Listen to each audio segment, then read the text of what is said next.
यही वजह है कि अल्लाह के नबी सल्लल्लाहु अलैहि वसल्लम ने हिंदू और मुसलमान की कोई कैद नहीं लगाई, बल्कि फरमाया वल्लाहि ला युमिन, वल्लाहि ला युमिन, वल्लाहि ला युमिन, अल्लाह की कसम वो मोमिन नहीं, अल्लाह की कसम वो मोमिन नहीं, अल्लाह की कसम वो मोमिन नहीं। और सुनो सुनो मेरे भाइयों, इंसानियत का दर्स सुनो, ये इस्लाम सबसे बड़ा दर्स दे रहा है।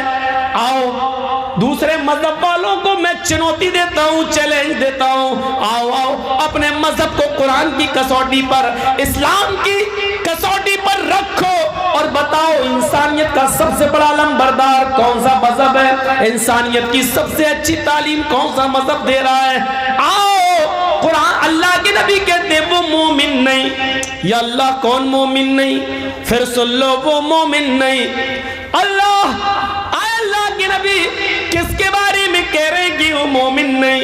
हाँ हाँ फिर सुन लो वो मोमिन नहीं। अल्लाह के नबी बार बार क्यों कह रहे हैं? आप एक बार कह दें तो काफी है, हम मुसलमान हैं, आपकी हर बात पर ईमान लाना हमारे लिए जरूरी है, एक बार कह दें तो काफी है। आप 3 बार कह रहे हैं कि वो मोमिन नहीं, वो मोमिन नहीं, वो मोमिन नहीं। या अल्लाह मेरे नबी तो वो है, एक बार कह दें तो हमारा ईमान लाना जरूरी है, और जिसको 3 बार कह रहे हो उस बात की अहमियत कितनी ज्यादा है। फरमाया वो मोमिन नहीं, मोमिन नहीं, मोमिन नहीं। अल्लाह कौन मोमिन नहीं? फरमाया जो खुद पेट भर के खाना खा ले और उसका पड़ोसी भूखा सो जाए, वो मोमिन नहीं। पड़ोसी का लफ्ज आया है, ये नहीं कहा कि मुस्लिम पड़ोसी होना चाहिए। हिंदू भूखा मर रहा तो मरने दो, यहूदी भूखा मर रहा तो मरने दो, ईसाई भूखा मर रहा तो मरने दो, सिख भूखा मर रहा तो मरने दो, बुद्धिस्ट भूखा मर रहा तो मरने दो, मुसलमान भूखा नहीं मरना चाहिए, ये नहीं कहा जा रहा है। 3 बार वो मोमिन नहीं, वो मोमिन नहीं, वो मोमिन नहीं। और सिर्फ ये नहीं मोमिन नहीं, अल्लाह की कसम वो मोमिन नहीं, अल्लाह की कसम वो मोमिन नहीं, अल्लाह की कसम वो मोमिन नहीं। अल्लाह कौन मोमिन नहीं? फरमाया वो मोमिन नहीं जो खुद पेट भर के खाना खा ले और जिसका पड़ोसी भूखा सो जाए। पढ़ो तहज्जुदें, कितनी पढ़ना है? हाजी साहब हज करके आए, 60, 70, 65 साल की उम्र हो गई, सऊदी अरब का रुमाल डाले हाथ, रात में उठ के वुजू बन, सजदों पे सजदे ठोके चले आ रहे हैं। पड़ोसी भूखा सो गया बेचारा। आपकी जिम्मेदारी थी बिस्तर पर सोने से पहले आप अपनी बेटी को, आप अपनी बहन को, आप अपनी बीवी को पड़ोस में भेजते। बातें बातों में आपकी बीवी, बहन, बेटी, पड़ोसी की बहन, बेटी, बीवी या छोटे छोटे बच्चों से पूछ लेती, बेटे तुम्हारे घर में क्या बना है? बच्चे झूठ नहीं बोलते, बच्चे अक्सर सच बोलते हैं। आपकी बीवी, आपकी बहन की जिम्मेदारी थी कि छोटे छोटे बच्चों से, बड़े तो शर्मा भी जाएंगे, हमारे घर की पोल ना खुले, छोटे छोटे बच्चों से पूछा जाए, बच्चों तुम्हारे घर में आज क्या बना है? देखो आज हमें भूख लगी है, हम खाना खाना चाहते हैं। इससे पता चलेगा उन बच्चों ने क्या खाया है, उन बच्चों ने क्या पिया है। ये तुम्हारी जिम्मेदारी थी। अल्लाह की कसम तू तहज्जुद पढ़ता रहा, अल्लाह की कसम रात में उठकर तू नफिल पे नफिल ठोकता रहा, सजदों पे सजदे ठोकते रहा, रुकू पे रुकू करता गया, और तेरा पड़ोसी भूखा सो गया, चाहे वो हिंदू हो या मुसलमान, सिख हो या ईसाई। काबे के रब की कसम तेरी तहज्जुद कबूल नहीं, तेरी इबादत कबूल नहीं, तेरी फर्ज और नफिल कबूल नहीं, क्योंकि अल्लाह के नबी ने कहा वो मोमिन नहीं, वो मोमिन नहीं, वो मोमिन नहीं। इंसानियत का इतना बड़ा दर्स। एक सहाबी थे, उनके घर में चूहे बहुत हो गए थे, तो किसी से उन्होंने मशवरा किया कि भाई मेरे घर में चूहे बहुत ज़्यादा हैं, क्या करें यार, कोई रास्ता बताओ। तो उन्होंने कहा बहुत आसान रास्ता, एक बिल्ली पाल लो। उन्होंने कहा यार ये तो बहुत आसान रास्ता है। वो एक बिल्ली ले आए, और जब बिल्ली ले आए तो उन्होंने पाल ली। दूसरे दिन चूहे भाग गए सब, कोई चूहा ही नहीं है। अब वो सोच रहे हैं कि यार मेरी बिल्ली ने तो एक भी चूहा नहीं खाया है। चूहे तो रोज़ आते थे, मेरे कपड़े काट जाते थे, ये कर जाते थे, वो कर जाते थे, और बिल्ली ने एक भी चूहा नहीं खाया, ना मारा। चूहे भाग कहाँ गए? दूसरे दिन उन्होंने बिल्ली ख़त्म कर दी। भले मारी नहीं है, बिल्ली को छोड़ दिया, चली गई। किसी ने पूछा कि तुमने बिल्ली, चूहे फिर आ गए। पूछा कि भाई तुम तो बिल्ली ले आए थे, फिर क्या हुआ? कहा मैं बिल्ली ले आया था, बिल्ली ने एक भी चूहा मारा नहीं, चूहे भाग गए। बिल्ली को फिर मैंने इसलिए घर में नहीं पाला क्योंकि मेरे चूहे भागकर पड़ोसी के यहां चले गए थे। तो ये कौन सी इंसानियत है और कौन सा ईमान है कि अपने घर की हिफाजत के लिए मैं बिल्ली ले आऊं और वो चूहे जो मेरे घर में थे वो भागकर पड़ोसी के घर में चले जाएं और उसको नुकसान पहुंचाएं? तो ये भी तो इस्लाम नहीं है। अल्लाह के नबी ने फरमाया जो अपने लिए पसंद करो वो अपने भाई के लिए पसंद करो। तो जब चूहे मुझे अपने घर में पसंद नहीं है तो अपने भाई के घर में कैसे पसंद कर लूं? इसलिए मैंने सोचा कि डर की वजह से बिल्ली के ये चूहे पड़ोसी के घर में घुस गए। पड़ोसी को सताना भी अच्छा नहीं है। उन्होंने कहा बिल्ली को हटा दो, मेरे चूहे मुझे नुकसान पहुंचाएं लेकिन पड़ोसी को नहीं। इतना एहसास किसको होता है? यहाँ तो ये देखते हैं कि मेरे घर में क्या पका है, पड़ोसी के घर में क्या पका है, आज उसने ये पकाया तो मैं उससे अच्छा पकाऊं। हमने आज 500 रुपए कमाए, पड़ोसी ने 800 कैसे कमा लिए? आज ये सूरत हाल हमारी हो गई। इंसानियत का दर्द देखिए।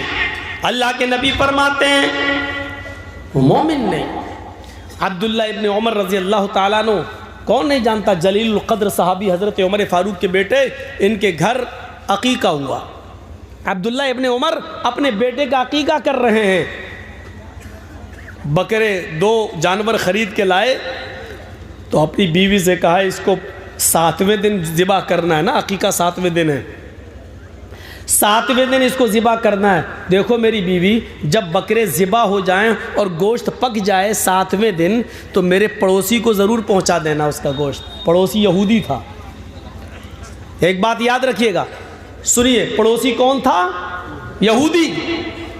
और हज़रत अब्दुल्ला इब्न उमर के यहाँ आज बच्चा पैदा हुआ, कल 2 जानवर ले आए, कल 2 जो ज़िबा करना था, 2 खस्सी, 2 बकरे, 2 मेंढे, 2 मेंढे वो ले आए। और कहा बीवी 7वें दिन जब ज़िबा हो जाएं और गोश्त पक जाए तो पड़ोसी को पहुंचा देना।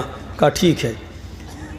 फिर जब 4 दिन रह गए, कहा देखो भूलना नहीं, पहुंचा देना। कि हाँ ठीक है। 3 दिन रह गया, देखो पहुंचा देना, भूलना नहीं।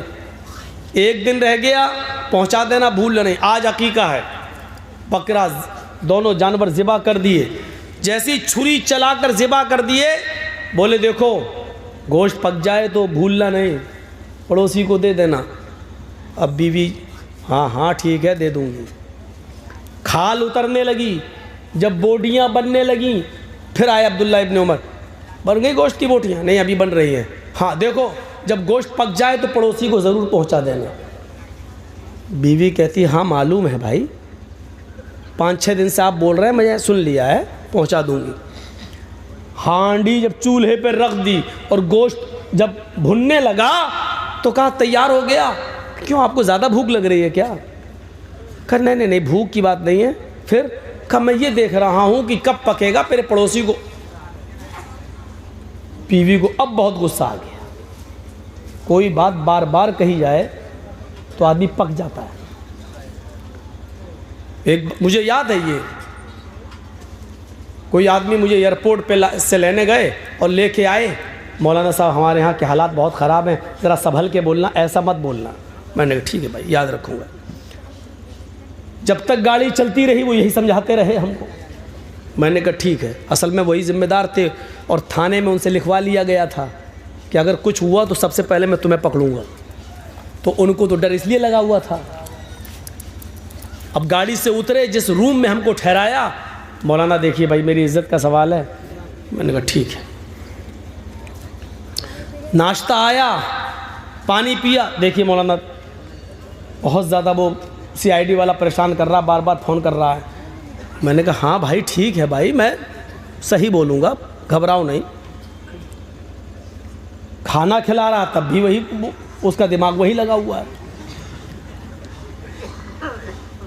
स्टेज पे बैठ गया, आधे घंटे तक दूसरों की तकीर चल रही थी, मैं बैठा रहा, और जैसे ही मैं कुर्सी पे बैठा फिर कान में कह दिया मौलाना ज़रा ख्याल रखिएगा, अब मेरा आग लग गई। एयरपोर्ट से लेके यहाँ तक उसने पका के रख दिया। मैंने शुरुआत ही वहीं से कर दी, और पूरी 2 घंटे तक मैंने फिर तो तकरीर की, जिससे मना किया वही सबसे ज़्यादा बोला। और पीछे मुड़ के देखा तो सब गायब, है ही नहीं, भागे। और बाद में जब जलसा वलसा ख़त्म हुआ तो गांव वालों में फ़ोन नंबर होते ही हैं, किसी से मैंने पूछा फ़ोन करके, पता चला 3 दिन के बाद वो गांव में आया। वो आदमी 3 दिन के बाद आया, गांव छोड़ के ही भाग गया था। कहता कि इस मौलवी को जितना मना करोगे उतना ही करेगा। हमने कहा ये आदम अलैहिस्सलाम की फितरत है, मेरे अंदर भी है। अल्लाह ताला ने कितनी बार कहा, देखो जन्नत में खूब खाओ, जितना खा सकते हो खाओ, टहलो घूमो आदम से, लेकिन इस पेड़ के पास मत जाना, इस दरख्त के करीब मत जाना। और जिससे मना किया गया वो वहीं चले गए। तो ये तो आदम की फितरत में शामिल है, हम भी तो इंसान हैं। अरे एक बार कह दिया, 2 बार कह दिया, तुम किसी को पकाओगे? अब ऐसा लगता है, फिर बाद में गुस्सा आ गया। फिर मुझे ऐसा लगा जैसे मैं तुम्हारा नौकर बन के आया हूँ। ठीक है, जलसा कमेटी को हक़ है कहने का, क्योंकि इलाके का माहौल वो जानते हैं, बिल्कुल हक़ है उनको कहने का। लेकिन एक बार अक्लमंद आलिम वो है जो एक बार कह दिया जाए वो समझ जाए और उसको अपने हिसाब से फिर बोलना है। लेकिन एयरपोर्ट से लेकर घर तक, खाना खिलाने तक, नाश्ते तक, पानी चाय लाओ, तब भी, यहाँ तक कि जब बोलने जा रहा तब भी कान में मौलाना साहब बहुत हसास इलाका है, बहुत ख़तरनाक माहौल है, ज़रा सही से बोलिएगा, बड़ी मुश्किल से परमिशन ली। चुप रहो यार, दिमाग पका के रख दिया। फिर हम वहीं से बोलना शुरू कर दिए। तो बीवी को बार बार कहा, जानवर लाए तो कहा, 6 दिन पहले कहा, 5 दिन पहले कहा, 4 दिन, 3 दिन, 2 दिन, 1 दिन, ज़िबा हो गया उस दिन भी, बोडियां बन रही उस दिन भी।